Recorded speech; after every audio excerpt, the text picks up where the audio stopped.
referees and individuals in you realise I've got to knock him back. I've got to say to him, I'm busy. All right. Come on, speak up.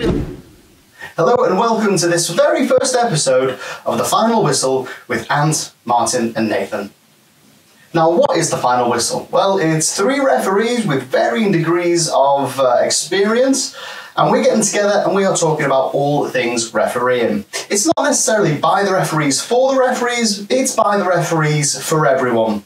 What we're going to do is come together about once a week, and we're going to talk about all the issues that have been rattling around in the football world from the perspective of referees. Not the referees at the very top, which you hear about all the time, but the referees from all throughout the footballing pyramid.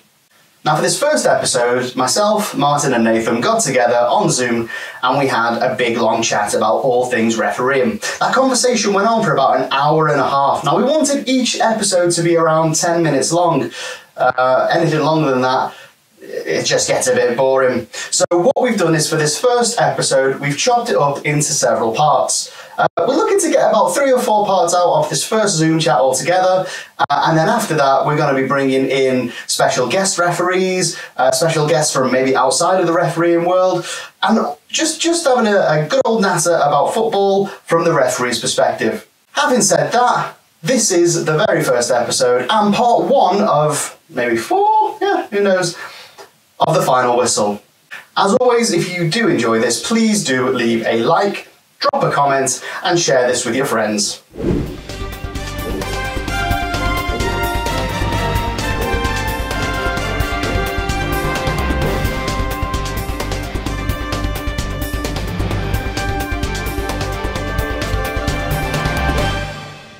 There is no kind of off-the-screen voice for referees at the moment. What you see is the likes of Mark Halsey or I want to say Dermot Gallagher or whoever. Kamakalali, you mean? Kamakalali. Yeah. Kamakalali. Yeah, yeah, that's the one. Nothing to see here. Tanks coming behind them. But that's it. But and those for everyone that watches, like when I talk to people after they've watched a Premier League match, and I kind of give the referee's perspective, which 99.9% of people watching will never have. They don't even think about it. It'll be good for them to see us chatting about what we've seen from that perspective, because it's not going to be just one voice just chipping in at the end of a bunch of other people talking. It's going to be us talking about it. So I think it's great, Anthony, and I think we could do, where we have our ref watch. Yeah. I think we should do the same and just be real and just say, look, we understand Dermot gets paid by the PGMOL. So he's never going to bite the hand that feeds him on Sky. Of course he's got. However, referees need to referees need to understand that. Yeah. Actually, this is the truth. Yeah. And grassroots referees shouldn't be going out and doing that because they're going to be able to sell it and stuff like that. Yeah. Watch it, enjoy it, don't ref like it.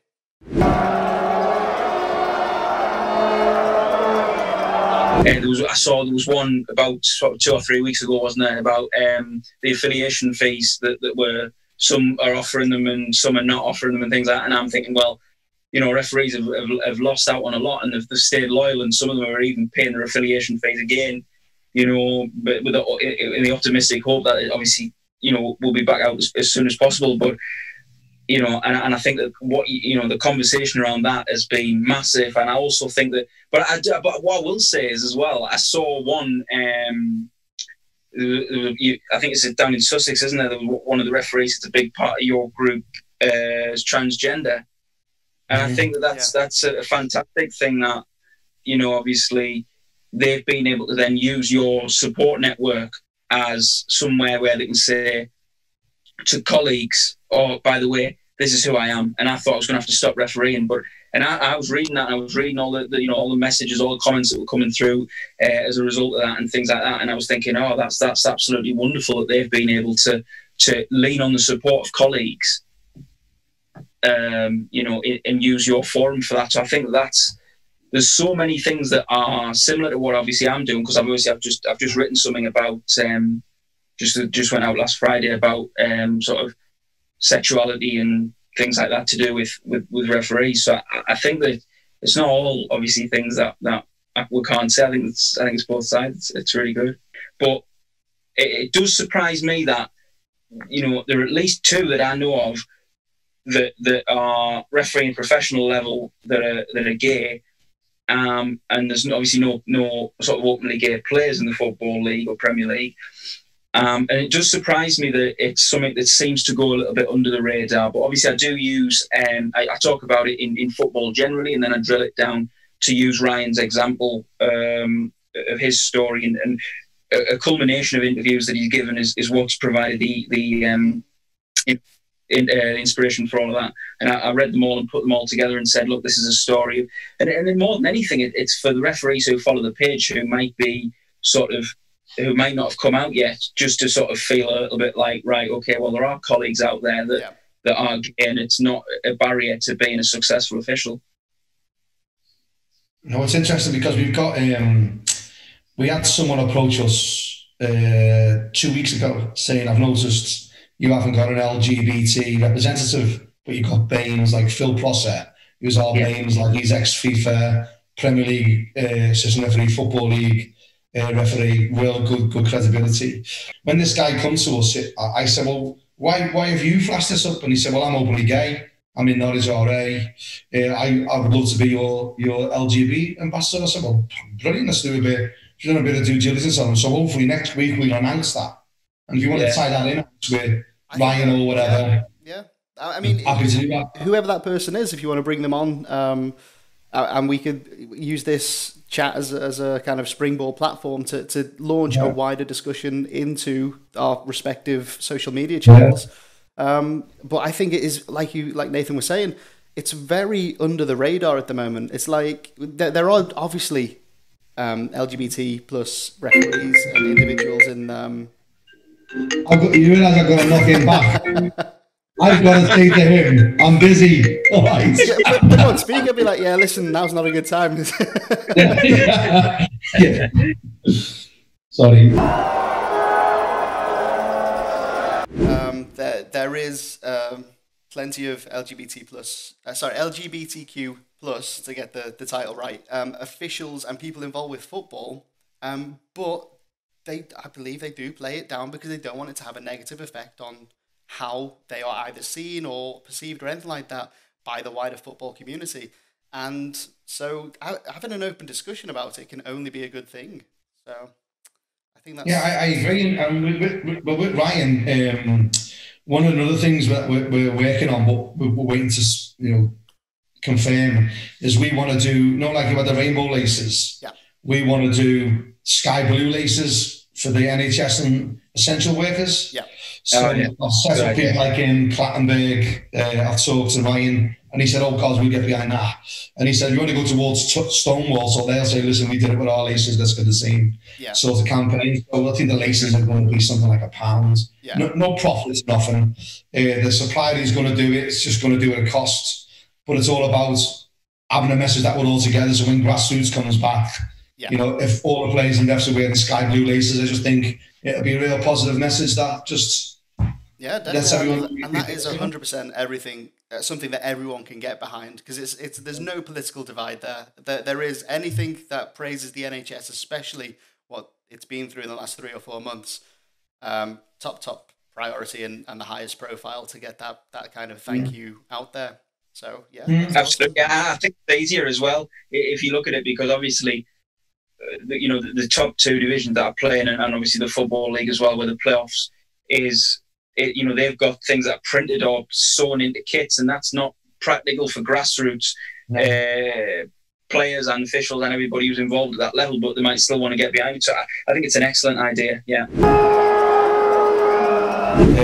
I've got Martin Ziegler from the Times. He was going to put an article in today. He might do it tomorrow, Martin Ziegler, because I've got really good, strong contact with them. Yeah. And about our... it hasn't really been... Well, the RA never jumped on it, but when we forced those changes for those under-18 referees that we announced last week, that went all the way up to the FA Council. And when you look at that document, that is groundbreaking stuff that no one ever challenged. Now, Kerry, our parental ambassador, she went to the RA first, and no one ever got back to her.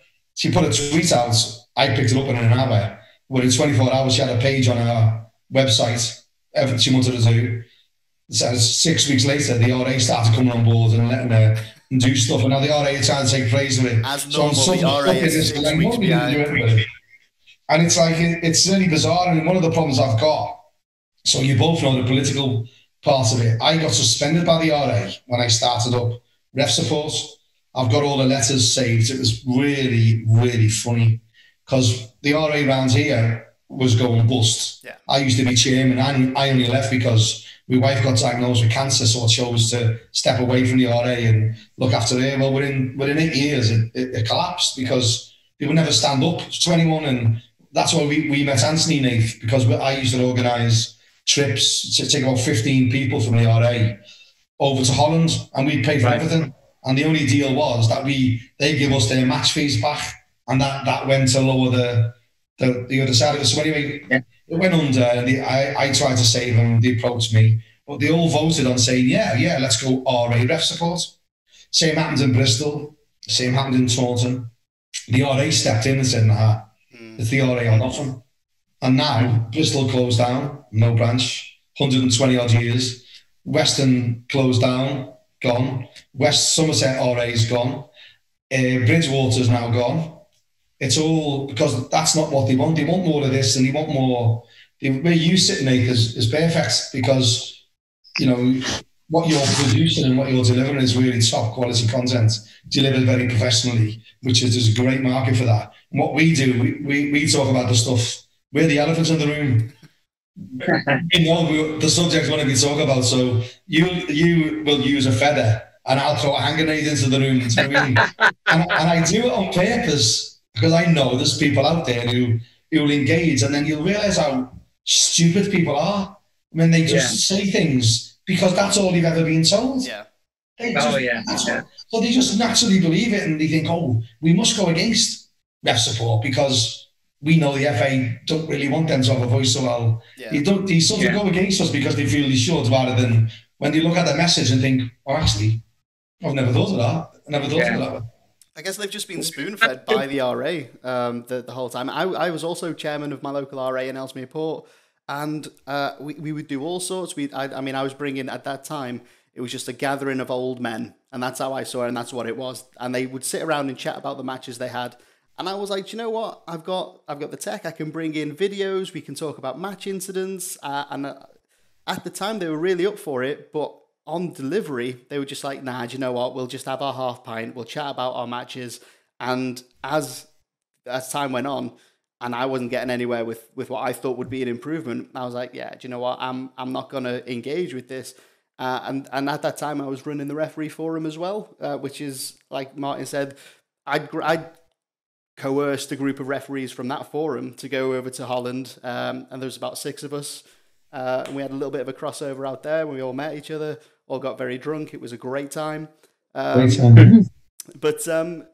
I felt like I was just, it was a fight to get the RA to kind of, at a local sort of branch level, to change from what they've been doing for like decades previously. Unless you had a forward-thinking group, it just wouldn't happen. You'd end up just fighting and losing.